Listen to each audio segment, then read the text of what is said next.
Korean mafia boss Daniel Kang Jin-woo had destroyed Mercy Williams once.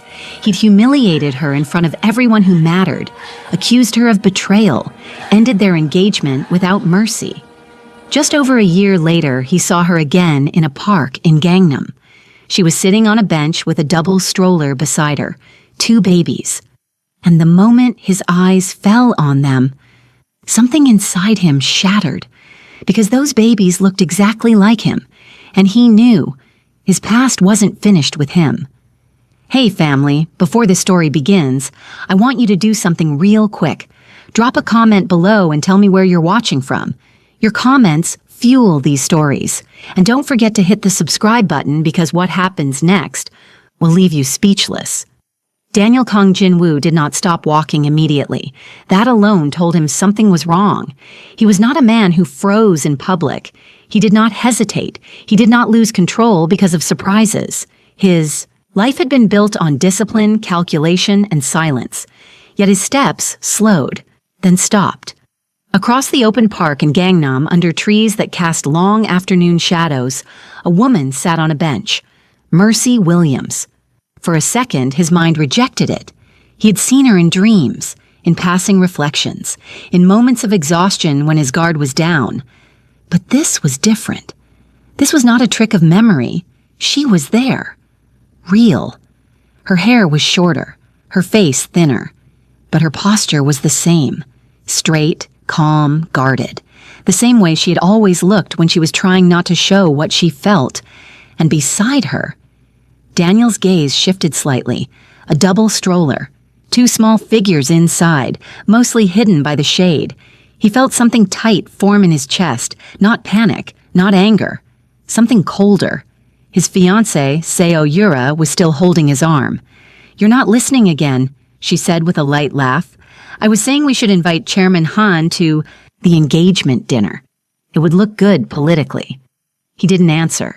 She followed his gaze. "What are you staring at?" He gently removed her hand from his arm. "I'll be back," he said. Back from where? He was already walking. Not fast, not slow, purposeful. Mercy was laughing softly at something on her phone when she felt it. That familiar pressure in her chest, the kind that came when she was being watched. She looked up, and her breath left her. Daniel Kang Jin-woo was walking toward her. For a fraction of a second, she forgot how to breathe. So this is how it happens, she thought. Not dramatic, not loud, just inevitable. Her fingers tightened around the stroller handle. Then she straightened. By the time he stopped in front of her, her face was calm. "Daniel," she said. Her voice was steady. Too steady. "Mercy," he replied. One word. Nothing else. They stood there, facing each other like strangers who shared too much. "History. You're back in Seoul," he said. "Yes. For how long?" "That depends." He studied her face. Not openly, not obviously, the way a man who had learned to read enemies read everything. "You look well," he said. She gave a small nod. "So do you." His gaze drifted almost unwillingly to the stroller, then back to her face. He did not ask. Not yet. She noticed the movement. Her jaw tightened slightly, but she said nothing. Behind him, Seo Yura was approaching, curiosity written clearly on her face. "Jin-woo," she said, stopping beside him. "Who is she?" Daniel did not look away from Mercy. "Someone I used to know." Yura's eyes flicked to the stroller, then back to Mercy, then back to Daniel. "I see." There was a pause, an uncomfortable one. "So," Mercy said quietly, "if there's nothing else." She placed both hands on the stroller and began to move around him. He stepped aside immediately. No resistance. No drama. She passed. But as she did, one of the babies shifted. The blanket slipped just enough. Daniel saw a face. He did not react, not outwardly. But something inside him went very still. He turned his head slightly and watched her walk away. Yura noticed. "Are you just going to let her leave?" she asked. "Yes," he said. "Who is she, really?" He was silent for a moment. "My ex-fiancée." Yura stopped walking. "Your what?" "She's in the past," he said calmly. Yura looked back at Mercy's retreating figure, then at the stroller. She has children. Yes. Are they? No. The answer came too quickly, too sharp. Yura looked at him. You're sure? He turned to her. His expression was cool, unreadable. She cheated on me. Yura's lips curved slightly. Oh, that woman. Yes.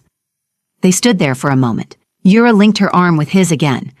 Come on, we're going to be late. Daniel allowed himself to be pulled away, but his eyes followed Mercy until she disappeared into the crowd. Across the park, Mercy did not look back. Not once, but her hands were trembling on the stroller handle. Only when she was sure she was far enough did she stop. She closed her eyes. Of all the ways this could have happened. She hadn't expected it to hurt like this. Daniel got into his car 20 minutes later. He sat in silence as the city passed by outside the tinted windows. The face he had seen in the stroller would not leave his mind. It meant nothing, he told himself. Nothing. Still. That night, he called his assistant. Find out why Mercy Williams is back in Seoul, he said. Who she works for, where she lives, who she's connected to. There was a brief pause. And the children? The assistant asked carefully. Daniel's voice was cold, especially the children. Daniel did not sleep that night. He lay on his side, one arm behind his head, staring at the ceiling while the city lights of Seoul flickered faintly through the curtains. Beside him, Seo Yura slept peacefully, or pretended to. Her breathing was too measured, too careful. Daniel had noticed. He always noticed. The image of the stroller would not leave his mind, not the stroller, the face he had seen inside it. He told himself it meant nothing.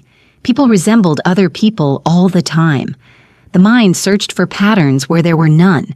And Mercy had betrayed him. He had not imagined that. He had not invented the messages, the pictures, the proof. He turned his head slightly and looked at Yura. Her face was calm in sleep, beautiful, perfectly composed, the kind of woman families approved of, the kind of woman who never made mistakes in public. Yet something in his chest remained unsettled. The next morning, Mercy woke before her alarm. The apartment she had rented was small but bright, tucked into a quiet part of Gangnam far from the noise and glass towers. She lay still for a long moment, listening to the soft breathing of her children. Then her phone vibrated. She closed her eyes. Not yet. Please, not yet. But when she picked it up, it was only an email from her new office, a reminder of her start date. Tomorrow. She exhaled slowly and got out of bed. She moved carefully, quietly, not wanting to wake them. But one of the twins, Noah, was already stirring. Hey, she whispered, lifting him gently. Good morning, little troublemaker. His sister Nora followed seconds later with a small, offended cry. Mercy smiled despite herself. She changed them, fed them, and sat on the floor with them while the morning light filled the room. Only when they were calm again did her thoughts return to yesterday, to Daniel.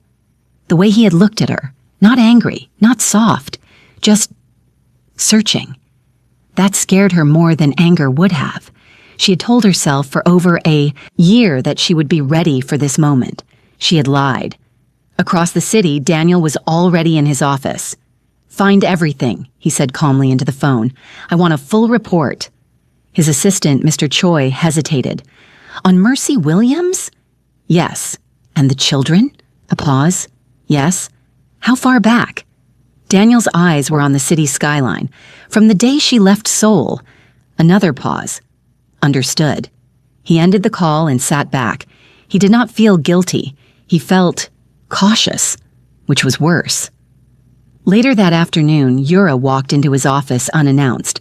She did that often. Working too hard again? She asked sweetly, setting a coffee down in front of him. He did not look at her. What do you want? She smiled as if he had made a joke. Just checking on my fiancé. He finally looked up. She sat on the edge of his desk. So, she said lightly, your ex-fiancé. He said nothing. You never told me she might reappear. I didn't know she would. She traced the rim of her cup. She has children. Yes. Yura tilted her head. Strange, isn't it? So soon after leaving. Daniel's gaze sharpened slightly. Do you find that strange? He asked. Just surprising, she said quickly. That's all. There was a brief silence. She's working in Seoul again, Yura added casually. He looked at her. How do you know that? Her smile didn't falter. People talk. He studied her face for a moment, then looked back at his screen. You shouldn't concern yourself with her. Of course, Yura said. She's in the past. She stood. I'll see you tonight. After she left, Daniel remained still for a long time. People talk. Yura had never been the kind of woman who relied on people talking. Meanwhile, Yura got into her car and closed the door. Her smile vanished instantly. Her fingers tightened around her phone. She's back, she said quietly. The man on the other end was silent. And she has children, Yura continued. I don't know whose they are yet, but I want to know. Another pause. Find out everything, she said. Where she lives, where she works, who she's been with. She ended the call and leaned back. Her heart was beating too fast. This was not supposed to happen. She was supposed to be gone. Forever. That evening, Mercy sat in a small cafe with a colleague she had just met from her new office. You moved here recently? The woman asked. Yes, Mercy said. Just last week. With kids? The woman smiled. You're brave. Mercy laughed softly. Or foolish. Is your husband Korean? Mercy's hand paused around her cup. I'm not married. Oh, sorry. It's fine. Later that night, when Mercy put the twins to bed, she stood in the doorway for a long time, watching them sleep. You're safe, she whispered. I promise. She believed that, or at least she wanted to. 2 days later, Mr. Choi returned to Daniel's office. We have preliminary information, he said. Daniel looked up. Go on. Mercy Williams left Seoul 13 months ago. She moved abroad for a short period, then returned to Asia. She started working remotely for an international firm. She returned to Seoul 3 weeks ago. And the children? They were born 11 months ago. Daniel's fingers stilled. 11 months. That means she was already pregnant when she left, Mr. Choi added carefully. Daniel said nothing. There's no record of a husband, no registered partner. And the father? We're still looking. Daniel nodded slowly. That night, he stood on his balcony with a glass of untouched whiskey. 11 months. The numbers lined up too neatly. He pushed the thought away immediately. She cheated. He had. Proof. He had seen it. Yet, he closed his eyes. Somewhere in the city, Mercy was holding her children close, telling herself that the past was over. And somewhere else, Yura was sitting in her room, staring at her reflection, whispering to herself, This time, I won't let you take him from me. Daniel did not go to see Mercy himself. He never did things like that. Instead, he sat in the back seat of his car one afternoon while it remained parked across the street from a modest office building in Gangnam. Through the tinted window, he watched people come and go. Are you sure this is her workplace? He asked calmly. Yes, sir, the driver replied. She works on the 7th floor. She usually leaves around 6. Daniel nodded. He didn't say anything else. He waited. At 5:47, Mercy appeared at the entrance. She looked different in office clothes, more professional, more distant. She paused, adjusted her bag on her shoulder, then checked her phone. A few seconds later, a young woman joined her, talking animatedly. They laughed. Daniel's jaw tightened slightly. She has a babysitter? He asked. Yes, Mr. Choi replied from the front seat. An older woman, lives in the same building. He watched Mercy walk away. She didn't look back. Follow her, he said. The car moved slowly, keeping a careful distance. They followed her to a small grocery store, then to a pharmacy, then back to her apartment building. Nothing unusual, just ordinary life. Ordinary. That word bothered him more than it should have. Later that night, Yura was waiting for him in his apartment. "You've been busy," she said lightly. "Work," he replied. She walked over and straightened his tie even though he wasn't wearing one. "I heard something interesting today," she said. He looked at her. "You always do." She smiled. "Your ex is working at HJ International, on the marketing." Sighed. So? "So my cousin is on the board," she said. "Small world." He studied her face. "Why are you telling me this?" She shrugged. "Just conversation." There was a pause. "Have you seen her again?" Yura asked. "No." A lie, a small one, but it was still a lie. Yura nodded slowly. "Good." She leaned in and kissed his cheek. "I don't like unfinished stories." Neither do I, he thought. Mercy sat on the floor that night sorting laundry while the twins crawled around her. Her phone buzzed. It was her colleague. "Are you free tomorrow evening?" the woman asked over the phone. "Some of us are going for drinks." Mercy hesitated. "I have the kids. Bring the babysitter. You need a life." Mercy smiled. "I'll think about it." She hung up and leaned back against the couch. A life. She looked at the twins. They were her life. Still, something about being back in Seoul made her uneasy, like she was being watched. The next day, Daniel received a file. Mr. Choi placed it on his desk. "Everything we could find so far." Daniel opened it. Inside were photos.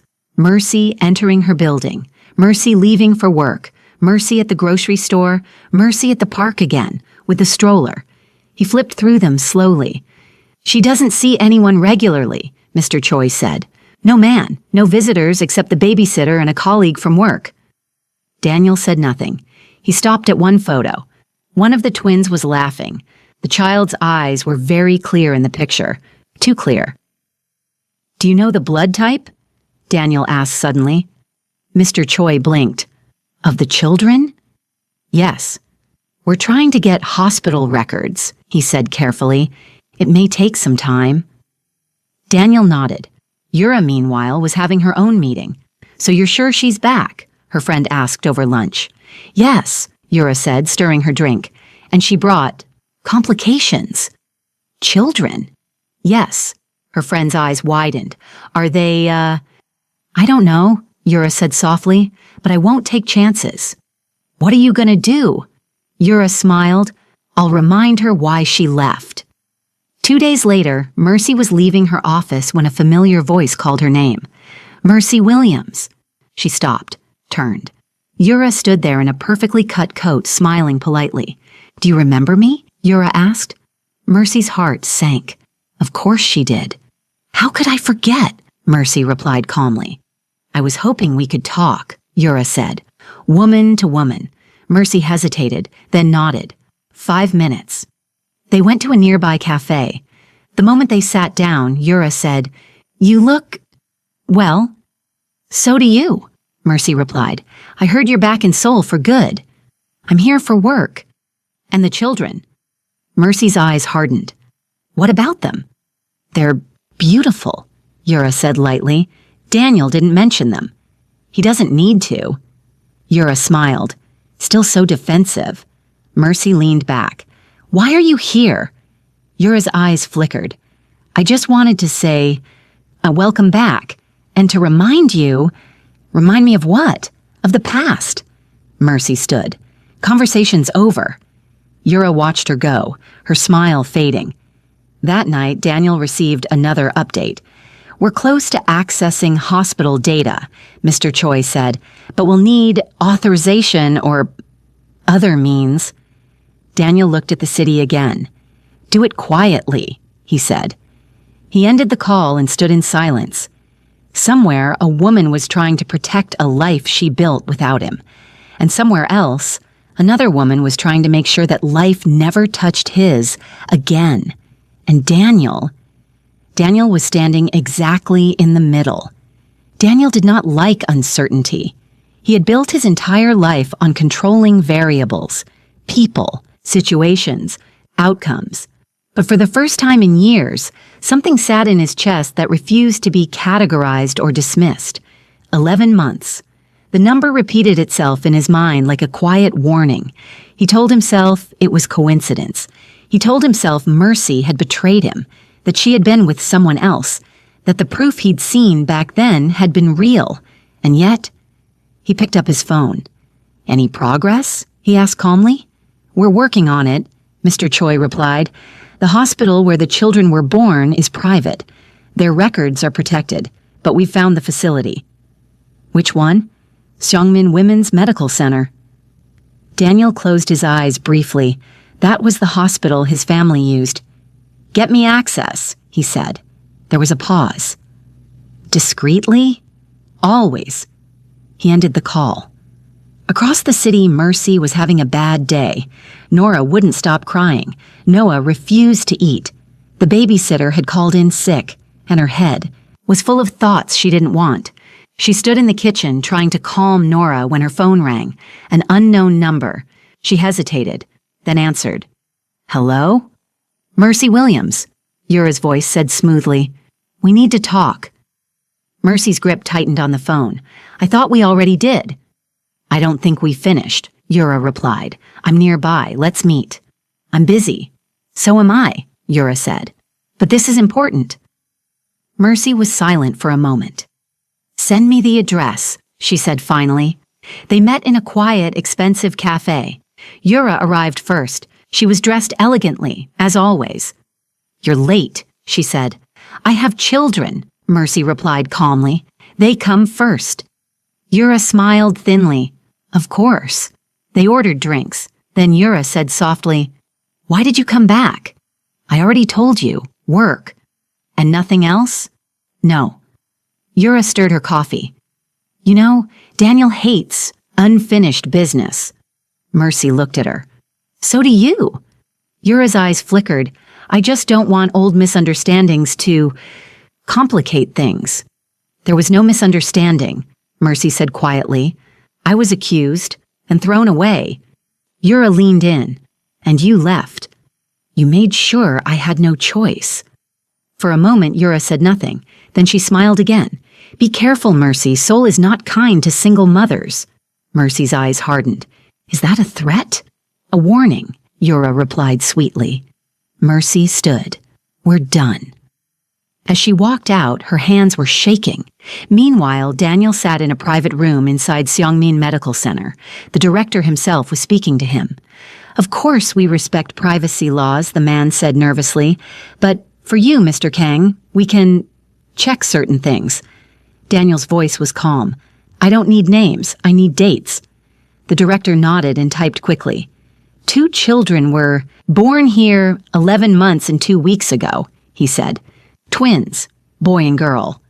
Daniel's jaw tightened slightly. "And the mother?" The man hesitated. Daniel looked at him. "Mercy Williams," the director said quietly. The room felt suddenly smaller. "And the father?" Daniel asked. "There is no father listed." Daniel said nothing. His fingers curled slowly. "Blood type?" he asked. "O positive for both children." Daniel's eyes darkened. His was O positive. So was Mercy's. That meant nothing. It also meant everything. He stood up. "Thank you." He left without another word. That night, he sat alone in his office long after everyone else had gone home. On his desk were the hospital notes. No father listed. The dates, the blood types, the numbers lined up too perfectly. He remembered the night before their wedding, the way she had looked at him, the way she had trusted him. He pushed the thought away. She cheated. She had to have. Otherwise, his phone buzzed. It was Yura. "Are you working late again?" she asked. "Yes." "I'll wait up." "No need." A pause. "You're distant lately." "I'm busy." Another pause. "Is this about her?" "No." Another lie. Yura smiled on the other end. "Good." When the call ended, her smile vanished. She picked up her own phone. "Speed things up," she said coldly. "I don't like where this is going." 2 days later, Mercy came home to find her apartment door slightly open. Her heart jumped into her throat. She froze, then slowly pushed it open. Everything looked normal. Too normal. She walked inside carefully. The twins were with the babysitter. She checked every room. Nothing was missing. Nothing was disturbed. But on the table in the living room, there was an envelope. Her name was written on it. Inside was a single photo, a photo of her, in Daniel's old house, from the past, the day she had been accused. Her hands started to shake. At the bottom, a note was written. Some things should stay buried. Mercy sank into a chair. For the first time since returning to Seoul, she was truly afraid. Mercy did not sleep. She sat on the couch with the lights on, the photo and the note lying on the table in front of her like a threat that refused to disappear. Some things should stay buried. She knew exactly who had sent it, but she had no proof, and that was the worst part. In the morning, she took the twins to the babysitter and went straight to work. She tried to focus. She failed. Every time someone walked past her desk, she looked up. Every time her phone buzzed, her heart jumped. During lunch, she finally called a locksmith. "I need my locks changed," she said quietly. "Today." Meanwhile, Daniel sat in his office staring at a sealed envelope on his desk. Inside it was a blank consent form for a DNA test. He hadn't filled it out. He hadn't even touched it. Yet. He remembered the hospital director's words. 11 months and 2 weeks. He remembered the blood types. He remembered the face he had seen in the stroller.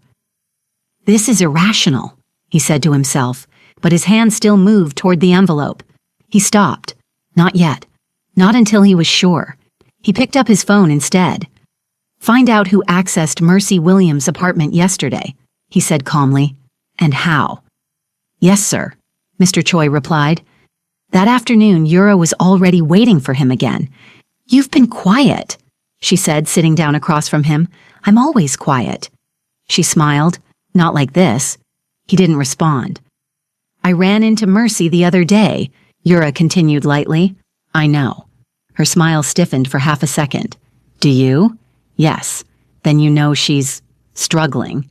"She seems fine." Yura studied him. "You still care." He met her gaze. "No." Another lie. Yura laughed softly. "You're not very good at lying to me, Jin-woo." She reached across the table and took his hand. "Don't worry. I'll handle it." His fingers tensed slightly. Handle what? The past. Across the city, Mercy came home to find the locksmith waiting. By evening, her locks were changed and she felt slightly safer. But safety was an illusion. The next day, her babysitter didn't show up. She called. No answer. She had to take the twins to work. Her boss was kind, but clearly not happy. "Just today," he said. "But please, make other arrangements." She nodded, embarrassed. When she got home, there was another envelope under her door. This time, inside was a printout, her work schedule, highlighted. Her blood ran cold. She looked around the hallway. Nothing. Someone was playing with her. That same evening, Daniel received a report. Someone hired a private investigator to look into Mercy Williams. Mr. Choi said, "Not us?" Daniel's eyes sharpened. "Who?" "The trail leads to a shell company connected to Miss Seo." Silence. "So," Daniel said slowly, "she's the one watching her." "Yes." He closed his eyes briefly. "When did it start?" 2 days ago. Right after the park. His jaw tightened. That night, Yura was in an especially good mood. "We should go shopping tomorrow," she said, "for the wedding." He looked at her. "Is there something you want to tell me?" She blinked innocently. "About what?" "About Mercy." Her smile faded slightly. "Why would I tell you anything about her?" "Because you're interfering in her life." The air changed. Yura looked at him carefully. "I'm protecting ours." "By threatening her." "I didn't threaten her." "Then why is she receiving messages?" Yura stood. "Are you taking her side now?" "I'm asking you a question, and I'm telling you," she said coldly, "that she doesn't belong in our world." He stood as well. "Stay out of it." Her eyes widened slightly. Then she smiled again. "Of course." But inside, she was shaking with anger. Later that night, Daniel stood alone in his bathroom, staring at his reflection. The envelope was in his hand, the DNA consent form. He tore it open. Across the city, Mercy sat on her bed, holding her children close. She didn't know why. She just knew something bad was coming, and somewhere between them, a woman was preparing to fight for everything she had stolen. Daniel did not tell anyone when he signed the consent form, not Yura, not his family, not even Mr. Choi. He only told one person, the hospital director. "I want this handled quietly," Daniel said, his voice calm, his eyes cold. "No record, no trace." The director nodded nervously. "Of course, Mr. Kang. And I don't want the mother contacted." "Understood." Daniel ended the call and stared at the city through the glass wall of his office. Once this was done, there would be no turning back. Across the city, Mercy's life was starting to unravel in small, cruel ways. Her office computer malfunctioned, and she lost a full day's work. Her supervisor began to look at her differently. A polite warning was given about professional focus. Then one morning, her landlord called. "There's been a complaint," he said awkwardly, "about noise and children." Mercy closed her eyes. "They're babies. They don't—" I know, he said quickly, "but the building is particular. Maybe you should consider moving soon." When she hung up, her hands were shaking. That afternoon, she took the twins to the park again. Not the same one, a smaller one. She needed air. She sat on a bench and watched them sleep. "Mommy's got you," she whispered. "I won't let anyone hurt you." Behind the scenes, Yura was no longer pretending. "Make her uncomfortable," she said into her phone. "I don't care how. I want her gone." The man on the other end hesitated. "And if Mr. Kang finds out?" "He won't," Yura replied coldly. "And if he does, I'll handle him too." 2 days later, Mercy's babysitter quit. "I'm sorry," the older woman said. "Someone came to see me. They said things about you. I don't want trouble." "What things?" Mercy asked, her heart racing. But the woman only shook her head. That night, Mercy cried for the first time in over a year. Not loudly, not hysterically, silently, because she was tired and scared and angry, and she had no idea who was attacking her. Daniel found out about the babysitter the next morning. "Yura's people," Mr. Choi said quietly. "Again." Daniel's face went very still. "That's enough," he said. He picked up his phone and called Yura. "Call off your dogs," he said without preamble. There was a pause. "What dogs?" "Don't play with me." Silence. Then, "Why do you care so much?" she asked softly. "I don't." "You're lying." "Stop." "Or what?" she asked. Daniel's voice dropped. "Or you'll regret it." Yura laughed. "Are you threatening me for her?" He ended the call. That same afternoon, the hospital director called. "We've arranged the sample collection," he said carefully, "from the children's medical records, and from you." "When?" Daniel asked. "Tomorrow morning." "Do it." He ended the call and sat in silence. "Tomorrow." The next day, Mercy received an email from her building management. Her lease would not be renewed. She had 30 days to leave. She stared at the screen, numb. That evening, she took the twins and went to the only place she could think of, her colleague's apartment. "I don't know what's happening," Mercy said, her voice shaking. "But someone is trying to push me out." Her colleague frowned. "Do you have enemies?" Mercy thought of Yura, thought of Daniel. She shook her head. No. But she was lying. Across the city, Daniel sat in a private clinic room while a nurse drew his blood. He did not flinch. "This will take a few days," the nurse said. He nodded. When he left the hospital, his phone buzzed. Mr. Choi. "It's getting worse for her," he said quietly. "Yura is escalating." Daniel closed his eyes. "Protect her," he said, without her knowing. There was a pause. "And if Yura asks?" Daniel's voice was ice. "She won't." That night, Daniel stood on his balcony again, waiting for results and for a truth that might destroy everything. Daniel received the call in the middle of a meeting. He did not answer it immediately. He waited until the room was empty. Then he closed the door and picked up. "Yes," he said. The hospital director's voice was careful. "The results are in." There was a pause. "Speak. The children are yours." The words were calm. They still hit like a gunshot. Daniel said nothing. For a long moment, he could not hear anything except the sound of his own breathing. "Mr. Kang?" the director asked. "I heard you," Daniel said quietly. He ended the call. He stood there, staring at the wall. Then slowly, he sat down. They were his, both of them. Mercy had never cheated. She had never betrayed him. She had left because he had destroyed her, because he had believed a lie, because he had chosen the wrong woman. His hands clenched. The room felt too small. Every memory came back at once. Her face when he accused her, her voice when she begged him to believe her, the way she had looked when he told her to leave, and the night before the wedding. He closed his eyes. The weight of it crushed him. He had lost a year of his children's lives. He had lost her, and it was his fault. He stood up abruptly and walked out of the office. His men followed, confused. "Cancel everything," he said. "I'm not available." He got into his car. "Take me to Seo Yura." At the same time, Mercy was at her colleague's apartment, trying to cook dinner in a borrowed kitchen. The twins were on a blanket on the floor. She was exhausted. Her phone rang. An unknown number. She hesitated, then answered. "Hello?" Silence. Then the call ended. Her heart started to race. She checked the door. Locked. Still, she felt like something was coming. Daniel arrived at Yura's house less than 20 minutes later. She was surprised to see him. "Jinwoo," she said, smiling, "you should have called." He walked in without returning the smile. "We need to talk." Her smile faded slightly. "You're scaring me?" "Good." He looked at her. Really looked at her. "How long have you been lying to me?" he asked. She blinked. "What are you talking about?" "Mercy." Her eyes flickered, just for a second.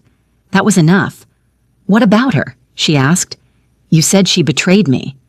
"She did." "You forged the evidence." Her face changed. "Are you accusing me of something serious?" "I'm not accusing you," he said quietly. "I'm telling you." She laughed. "You're losing your mind." "The children are mine," he said. The room went silent. Yura's face went pale. "That's impossible." "They are mine," he repeated. She took a step back. "You're lying." He walked closer.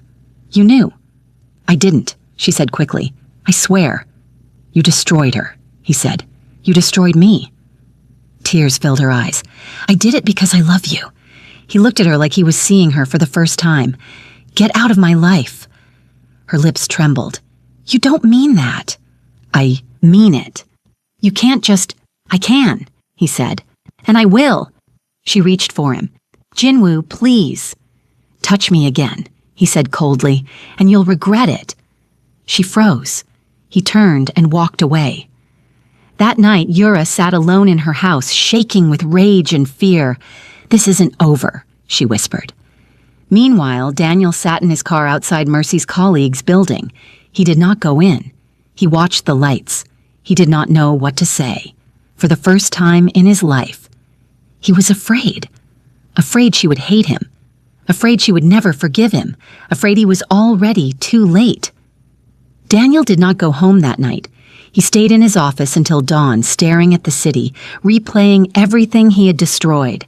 "The children are yours." The words would not leave his mind. He had spent years believing Mercy had betrayed him, years justifying his cruelty, years building a life with a woman who had lied to him from the Oyi beginning. And Mercy. She had gone through pregnancy alone, birth alone, fear alone. Because of him. He closed his eyes. For the first time since he had taken over the organization, Daniel Kang Jin-woo felt something dangerously close to helplessness. At 7 in the morning, he called Mr. Choi. "I want men on her at all times," he said, "not to scare her, to protect her." "Yes, sir. And I want Yura watched as well." There was a pause. "Openly?" "No, she must not know." That same morning, Mercy woke up with a strange feeling in her chest, like the air had shifted, like something invisible was standing closer than before. She shook it off and focused on the twins. Her colleague had insisted she move in for a few days, just until things calmed down, she had said. Mercy didn't argue. She didn't feel safe in her own apartment anymore. When she left the building with the twins, she didn't notice the black sedan, 2 cars behind her. But she did notice the man who stepped in front of her at the crosswalk. He almost bumped into her. "Sorry," he said quickly, stepping aside. She nodded and moved on. She didn't see him lift a hand to his ear. Yura, meanwhile, was not sleeping either. She sat in her living room, staring at her phone. Daniel had not come home. He had not called. He had not answered her messages. For the first time since she had entered his life, she felt something slipping out of her control. She called the same man she had been using before. "I need her gone," she said quietly, not scared. "Gone." There was hesitation on the other end. "That's risky." "So is losing everything," Yura replied. "Make it look like an accident." Daniel arrived at Mercy's office just before lunchtime. He did not go inside. He waited in the car. When she came out with her colleague, he saw her.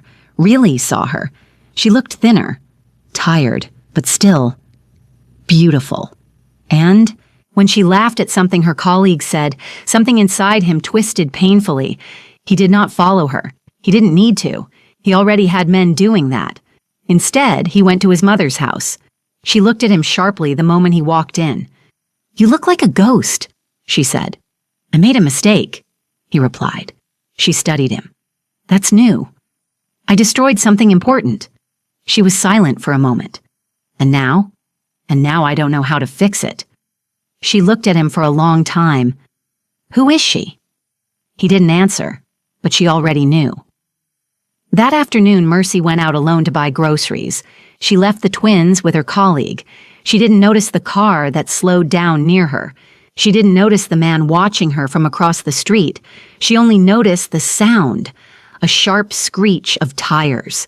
She turned just in time to see a car swerving toward her. Everything happened at once. Someone grabbed her arm and yanked her backward. She fell. The car missed her by inches and slammed into a pole. People screamed. Someone shouted. Mercy's heart was trying to tear itself out of her chest.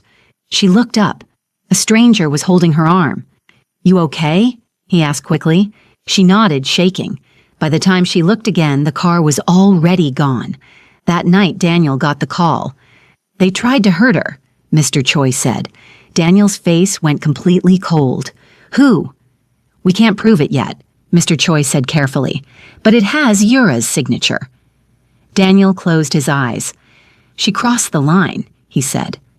Across the city, Yura sat in her dark living room, staring at her phone. "Did you do it?" she asked. "Yes," the man replied, "but she survived." Yura's hand tightened around the phone. "Then try again," she said. Mercy did not leave the apartment the next day. Her colleague insisted. "You were almost killed," she said. "You're not going anywhere." Mercy tried to laugh it off. "I'm fine." "You're not," her colleague said firmly. "And until we know what's going on, you're staying here." Mercy didn't argue. She stayed inside with the twins, watching every shadow. By afternoon, her phone rang. Unknown number. She ignored it. It rang again, then again. Finally, she answered. "Hello?" "Mercy." Her chest tightened. She knew that voice. "I told you not to contact me," she said. "I didn't cause what happened," Daniel replied quietly. "Then why is it happening?" "Because someone wants to scare you." "Someone," she repeated bitterly. "You mean your fiancé?" Silence. That was answer enough. "I'm sending someone to move you and the children to a safer place," Daniel said. "No, it's not a request." "Yes, it is," she said, "and the answer is no." "You were almost killed." "And whose fault is that?" she asked. His voice dropped. "Mine." There was a pause. "Let me protect you," he said. She laughed softly. "You already did enough." She hung up. 2 hours later, there was a knock at the door. Her colleague went to check. Mercy heard raised voices, then silence. Then her colleague came back, pale. "He's here," she whispered. "Who?" She didn't need the answer. Daniel stood in the doorway, dressed in black, looking like he hadn't slept. "You shouldn't be here," Mercy said. "I know." "Then leave." "I can't." They stared at each other. The twins began to cry. Mercy turned to them automatically. Daniel watched her. Watched the way she picked them up. Watched the way she soothed them. Something inside him broke all over again. "Are you done?" she asked coldly. "No," he said. "We need to talk." "There is nothing to talk about." "There is everything to talk about." She walked past him, carrying the twins into the bedroom. He followed. She turned on him sharply. "Do not follow me." "Mercy, you lost the right to say my name." He stopped. They stood there facing each other, the air thick with things that could not be said. "You're not safe," he said finally. "Neither was I the day you destroyed my life." His jaw tightened. "I made a mistake." She stared at him. "You didn't make a mistake. You made a choice." He had no answer to that. "I know you hate me," he said. "I deserve it." "Yes," she said simply. "I'm not here to take anything from you," he said. "I'm here to stop her." "She started all of this because of you," Mercy said. "You're the reason she has power over my life." He closed his eyes. "I won't let her hurt you again." She shook her head. "You don't get to be my hero." He looked at the twins, then back at her. "Are they—" She cut him off instantly. "No." The lie burned in her throat. "They're none of your business." He nodded slowly. "Fine," he said, "but I'm still protecting you." She laughed bitterly. "You think you can just decide that?" "Yes," he said. They stared at each other. Then his phone rang. He answered. "Yes." A pause. "Where?" Another pause. "I'll be there." He ended the call and looked at Mercy. "Yura is trying something else," he said. "What?" He didn't answer. "I'm not leaving," she said. "You're not staying here," he replied. They stood there, locked in a silent battle of wills, and for the first time since they had seen each other again, neither of them moved away. Daniel did not leave Mercy's colleague's apartment without putting men in the hallway, at the building entrance, and on the street. Mercy noticed. "You think this will make me feel better?" she asked coldly. "It will make you alive," he replied. She didn't answer. That night she barely slept. Neither did he. At 3 a.m, Mr. Choi called. "They moved," he said. "Yura's people." "Where?" Daniel asked. "We lost one of the tails. Another is in the hospital." Daniel's voice went very still. "How?" "Hit and run." Daniel closed his eyes. "So she's done pretending," he said. "No," Mr. Choi replied. "She's escalating." At 6 a.m, Mercy was feeding the twins when the power went out. The apartment fell into darkness. Her heart jumped. "Stay where you are," a voice said from the hallway. It was one of Daniel's men. Then she heard shouting, a crash, something breaking. Her heart started pounding. She grabbed the twins. "Mercy!" Daniel's voice came through her phone. "Get out, now!" "What's happening?" she whispered. "Someone cut the power. They're trying to get in." Her blood went cold. "Follow my men," he said. "Don't argue." She didn't. She ran. They took the stairs, down 6 floors, out the back, into a waiting car. The moment the door closed, the building exploded with noise. Sirens, shouting, chaos. Mercy was shaking so badly she couldn't hold the bottle for Nora. Daniel arrived 5 minutes later. The hallway was destroyed. One of his men was bleeding. "Alive?" he asked. "Yes," Mr. Choi said. "Barely." Daniel's jaw tightened. He got back into his car. "Where are they?" "On the way to the safe house." "Good." He closed his eyes. Across the city, Yura threw her phone against the wall. "They were supposed to be alone," she hissed. "They weren't," the man replied. "He moved faster than we expected." "Then change the plan," she said coldly. "I don't care how. I want her broken." Mercy arrived at the safe house in shock. It was a quiet, heavily guarded apartment. She sat on the couch, holding the twins. staring at nothing. Daniel walked in 20 minutes later. The moment she saw him, something in her snapped. "You said you would stop her," she said, her voice shaking. "You said you would protect us." "I am," he replied. "They almost killed us." He had no answer. She stood up. "Get her away from me. Get her away from my children." His eyes darkened. "I will." She looked at him, really looked at him. "And if you can't? Then I'll destroy her." There was no hesitation in his voice. That scared her more than anything. Later that night, Daniel went to see Yura. She was waiting for him. "You came," she said. "Yes," he replied, "because you still care. Because you crossed a line." She laughed. "I crossed it for you." "You crossed it for yourself." Her eyes filled with tears. "I did everything for you." "You did everything to me," he said. She stepped closer. "If I can't have you, neither can she." He looked at her for a long moment. "You've already lost." Her smile trembled. "We'll see." That night, Mercy sat alone in the safe house, watching her children sleep, and for the first time, she understood something terrible. This war was not going to end quietly. Mercy did not sleep. She sat on the edge of the bed in the safe house, watching the slow rise and fall of her children's chests, listening to the quiet hum of the air conditioner and the distant footsteps of guards outside the door. Every sound made her tense. Every shadow felt like a threat. When morning came, she felt older, tired in a way sleep could not fix. There was a knock on the door. She stiffened. "Mercy," Daniel's voice said quietly, "we need to talk." Her fingers curled into the blanket. "There's nothing left to say." "Yes," he replied. "There is." She didn't answer. After a moment, the door opened slowly and he stepped in. He looked worse than she had ever seen him. His eyes were red, his face drawn, his posture, not the unshakable wall it used to be. He closed the door behind him. "I found out everything," he said. She didn't look at him. "I don't care." "You should," he said, "because it changes everything." She laughed softly, without humor. "It changes nothing." He walked closer, then stopped, as if afraid to get too near. "Yura forged the evidence," he said. "All of it. The messages, the photos, the witness." Her breath caught, but she didn't turn. "I didn't know," he continued. "I believed her. I believed what I saw. I thought you betrayed me." She stood up slowly, turned to face him. "And that made it okay to destroy me?" she asked quietly. "No," he said immediately. "Nothing makes it okay."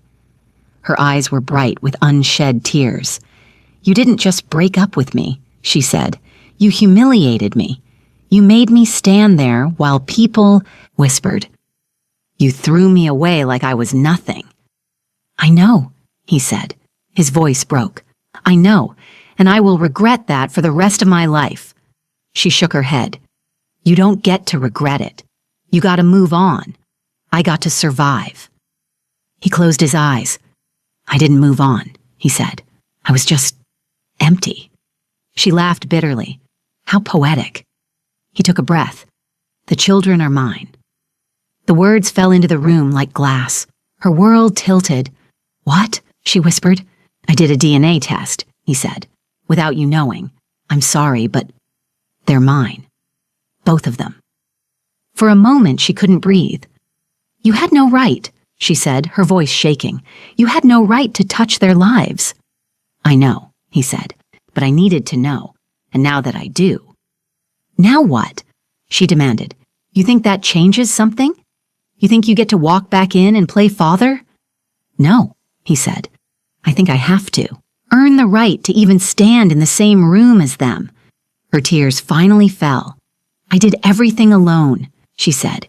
"Everything. The sickness, the fear, the birth, the nights when they wouldn't stop crying. All of it. And you were living your life with the woman who destroyed me." He went down on one knee in front of her, not like a king, like a man who had lost everything. "I know," he said, "and I will spend the rest of my life trying to make it right." She stepped back. "Don't promise me a lifetime," she said. "You couldn't even give me trust." They stood there in silence. Then there was shouting outside. Daniel's phone rang. He answered. "What happened?" A pause. His face went cold. "She's trying to run," Mr. Choi said. "Yura, she's trying to leave the country." Daniel closed his eyes. "She left you one last gift," Mr. Choi added. "She sent the old files, the fake evidence, to Mercy's office email." Mercy stared at him. "What?" He looked at her. "She wants to hurt you one last time." They went to the laptop. Mercy's hands were shaking as she opened the email. There it was. Everything. The messages. The photos. And attached. A confession. A recording. Yura's voice. "I had to do it. He would never look at me if you were still there." Mercy collapsed into the chair. It was real. All of it had been a lie. She covered her face and started to cry. Not loud, not dramatically, just broken. Daniel stood behind her, not touching her. "I'm sorry," he said again. "I'm so sorry." She didn't answer. Across the city, Yura sat in a private terminal, watching the news on her phone.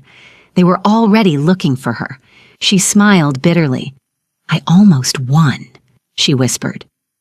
Yura was arrested at the airport. She did not scream. She did not beg. She stood there in dark glasses and a tailored coat while officers approached her and asked her to come with them. "What is this about?" she asked calmly. "Fraud, conspiracy, attempted murder, and obstruction of justice," one of them replied. Her lips twitched. "So he chose her," she said quietly. They took her away. By the time the news reached Daniel, he was already waiting. He did not feel relief. He felt empty. When Mr. Choi told him she had confessed and handed over everything, Daniel only nodded. "Make sure she never comes near Mercy or the children again," he said. "Yes, sir." Daniel did not visit her. Not once. He sent a lawyer and a message. "Do not contact me again. Ever." Yura cried when she read it, not because she had lost, but because she had finally realized she never truly had him. Mercy watched the news in silence. Her colleague turned off the TV. "It's over," she said gently. Mercy didn't answer. Over didn't mean healed. That evening, Daniel came to the safe house. He did not walk in like he owned the place. He stood at the door and waited.